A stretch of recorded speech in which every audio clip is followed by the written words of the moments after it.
Hello everyone and welcome to the recording of today's lesson. I apologize we had to cancel class because I was having technical difficulties with Blackboard, but I wanted to give you guys a recording of today's lesson. So we are going to go over lesson 3.01, which is lines in art. Lines everywhere. All right, so our goals for this lesson are to learn about how lines are used in art, create different types of lines in Inkspace. I'd like you to practice using Inkspace and making different types of lines that we talk about after this recording. And then also you're going to begin an art project using lines during next class. Okay, so lesson objectives, there's a lot to get through in lesson 3.01. So we're going to focus on the first chunk of lesson 3.01 in this recording, and then you will have the second chunk, the last chunk, to do as homework, which I now changed the due date for lesson 3.01 to tomorrow afternoon instead of today. Okay. So the first line that we're going to talk about is simply an outline. So outlines are the lines that use to mark the outside of an object. So like the edges or the face of or a face or the shape of an apple. Or for example, the outline here is this fish right here. This is all an outline. You might start by or start your drawing with an outline. Maybe you'll trace something using an outline, but you notice with an outline drawing, we don't see any of the stuff in here. We don't see the fin details, we don't see the face here, the smile, anything like that. No, no, no. We just see the outline. Next is contour lines. Now, contour lines are lots of little different lines drawn in an object to show three-dimensional qualities. So it's a combination of lines all together here that show an object's outline and other parts of it. So they often are used just kind of in a repeating way, like I just said. You'll see lots of these little repeating lines here that really give that banana and this hand a three-dimensional quality instead of just being flat drawings. The next line we're going to talk about are gesture lines. Now, gesture lines are used to show movement, speed, weight, or form. So for example, this drawing of a fish has 6 simple lines drawn on it, and those 6 simple lines totally change the drawing. At first we just saw a simple shape of a fish. Now it looks like this fish is actually leaping or jumping out of the water, so it's showing movement and action, which is exciting. They're often used in comic art because they can help express things that are happening as well as things that characters are feeling. So if you've ever looked at a comic book before and notice that maybe a character is feeling confused or something, they might have like little squibbly lines above the head, and that's just one example of many to show emotion or what the character is thinking using gesture lines. The next line we're going to talk about is the sketch line. Sketches are quick freehand drawings used to capture an object or a place quickly. So these sketch lines shown in this drawing of a fish are quick. You'll see that they just kind of stop. You know, they're not really necessarily connecting the other lines. They're just quick reference lines used to plan out more complicated art projects or try out different ideas. Now, sketch lines are often imprecise, meaning they're not perfect, and they're often vague, meaning not very specific. They could be just implying something, and the drawing can be refined or recreated easily later. So it's just kind of like your step 1 process in a drawing. Calligraphic lines are used to create beautiful handwriting in many languages. So for example, we have a calligraphic kind of line drawing right here. You see the real like wispy, beautiful waves of the line. And here it's used, calligraphy is used to actually write something, dare to be different, in a real beautiful way. They're precise and elegant lines made with paintbrushes or pens. And you'll learn more about calligraphy in the second half of lesson 3.01. Next, we have implied lines. Now, implied lines are lines that are not actually there. They're imaginary lines, but they're suggested by other things in an artwork, like color or shape. So another good example of an implied line would be a group of people standing in line for a bus. That's an implied line. It's not really a line, but it's a line of people. An implied line can also be made by someone pointing to or looking at something else. This is called a line of focus. So sometimes the lines that we see aren't drawn as lines, but like I was saying earlier, they're shown by differences between different parts of the artwork.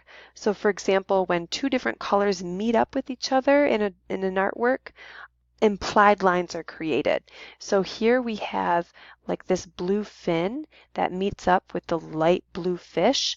Right here is the implied line that it's making, the outline of the fish. Same with this part of the fish. Let me clean this up a little bit. Same with this part right here. This is an implied line because it's just a different color than the rest of the fish. So quick review, name that line. What line do we have here? If you think back on all the lines that we just talked about, this is, dun dun dun dun, a calligraphic line. Yes, this is a calligraphic line. The calligraphic line, remember, is used in calligraphy in many different languages, used to write beautiful, elegant letterings. Next, we have this line here. What type of line drawing would you call this? Think about all the different lines we talked about. This is an outline drawing. You're just seeing the outline of a rose. So this is the outline drawing. We're talking about the outline of the leaf here, the outline of the petals of the rose. We don't see any lines that are showing a three-dimensional quality to this. Next, we have gesture line. Gesture line is one of my favorite ways to draw. It's quick. It's referencing movement. It's referencing change. It's fast. When you're doing a gesture drawing of a person, it's going quick because that person might be moving quickly, like changing their position very quick. So you're wanting to add lots of different lines here. So this is an example of gesture line drawing. All right, now the next line drawing we're going to look at and quiz what you remember. Dun, dun, dun, dun.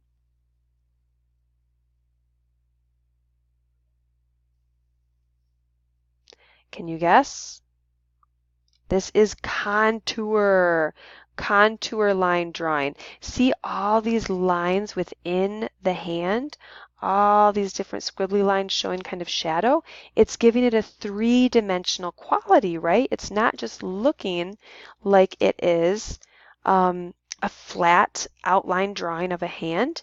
It's actually giving it three-dimensionality by including all those little squiggly lines there. All right, next we're going to talk about line qualities. Now, line qualities are descriptive ways of thinking and talking about lines that you see in artwork.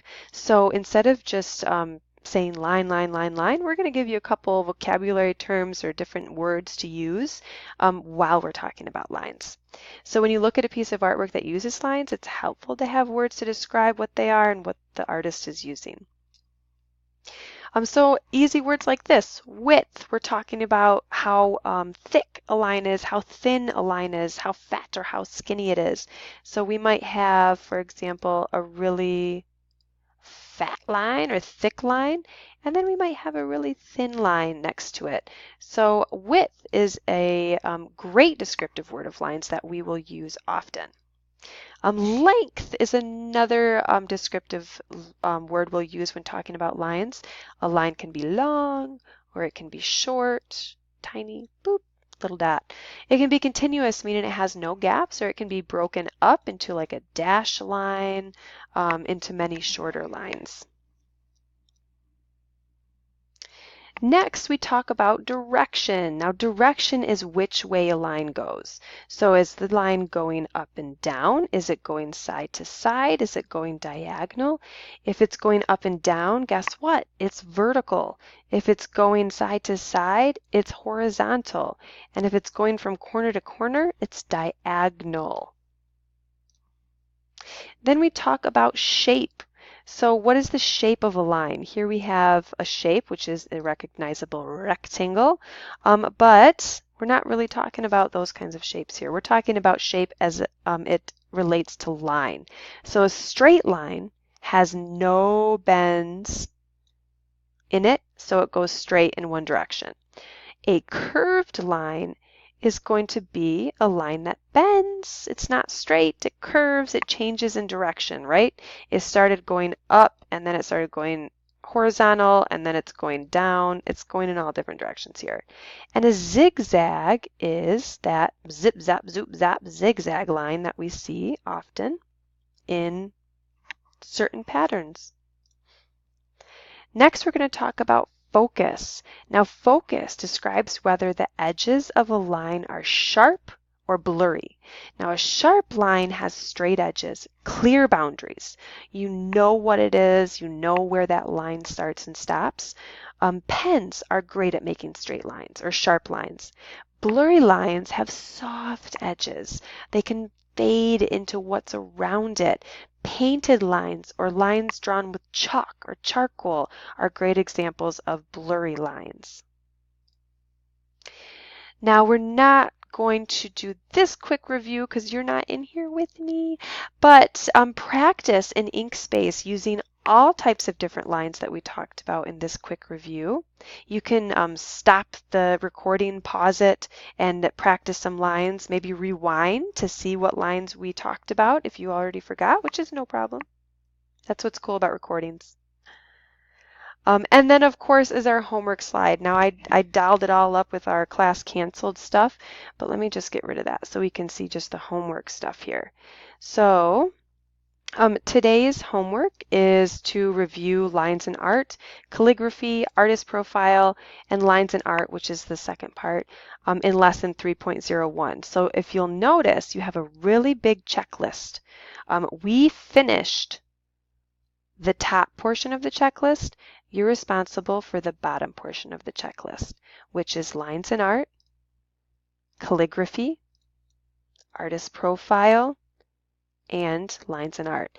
Now you have a practice checkpoint in lines in art too. So tomorrow, your homework is lesson 3.02. You'll go through that on your own. Remember that today's homework is going to be due tomorrow as well. And we have class on Wednesday, which is at a different time because it is count day. So make sure you attend class. It's very important so that you all get counted for being students in digital art here at High Point. Super important day to come to class. All right, so without further ado, I will see you guys on Wednesday. Thanks for watching. Bye.